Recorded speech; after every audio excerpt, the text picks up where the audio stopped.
Au nom du Père et du Fils et du Saint-Esprit, ainsi soit-il.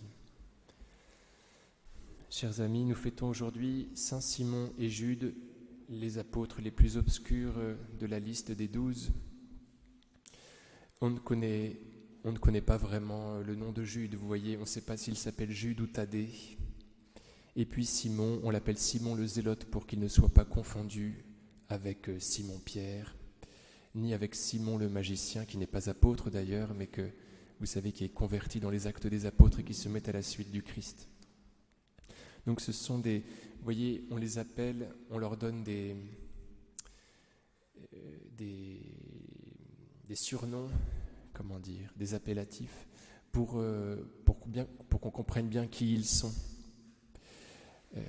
Voilà, pour qu'ils ne soient pas confondus avec d'autres. Et Jude est souvent appelé Thaddée pour ne pas être confondu avec Judas. Voilà. Alors, on ne sait rien d'eux, sinon qu'ils étaient zélotes. Ils appartenaient à ce groupe qui voulait voir partir l'occupant romain. Ils voulaient se défaire de l'occupant romain et parfois ils s'y prenaient d'une façon musclée. Et ce monde-là devait donc côtoyer Matthieu, Lévi, le publicain, le collaborateur. Et c'est un des miracles de Jésus d'avoir réussi à tenir tout ce monde-là ensemble, ces apôtres qui venaient de bords complètement différents. Saint Simon, le Zélote, on ne sait pas du tout qui il est, voilà. Saint Jude, il apparaît quand même dans l'Évangile selon Saint Jean. Il va demander au Seigneur Jésus, « Pour quelle raison vas-tu te manifester à nous et non pas au monde ?» Donc c'est curieux, vous voyez, son nom signifie le juif et il s'intéresse au monde. Il est inquiet de ce que le monde ne reçoive pas la révélation du Christ. Seigneur, pour quelle raison vas-tu te manifester à nous et non pas au monde ? Et le Seigneur lui répond cela, si quelqu'un reste fidèle à mes commandements, mon Père l'aimera, nous viendrons chez lui, nous irons demeurer auprès de lui. Donc le Seigneur le rassure et lui dit que les hommes de bonne volonté auront la révélation de son mystère. Si quelqu'un garde ma parole, eh bien, nous irons nous loger dans son être, nous, la Trinité Sainte. Donc je suis pour tout le monde.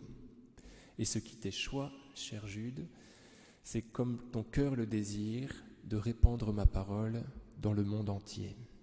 Donc cet homme-là, vous voyez, qui était peut-être un peu replié sur lui, qui défendait les intérêts de sa nation, élargit son cœur aux intentions du monde sous l'action de l'Esprit Saint et s'inquiète du sort de l'humanité. Et il faut bien que nous reconnaissions, chers amis, que c'est une inquiétude qui ne nous empêche pas suffisamment de dormir. C'était le cas de saint Dominique. Que vont devenir les pauvres pécheurs ?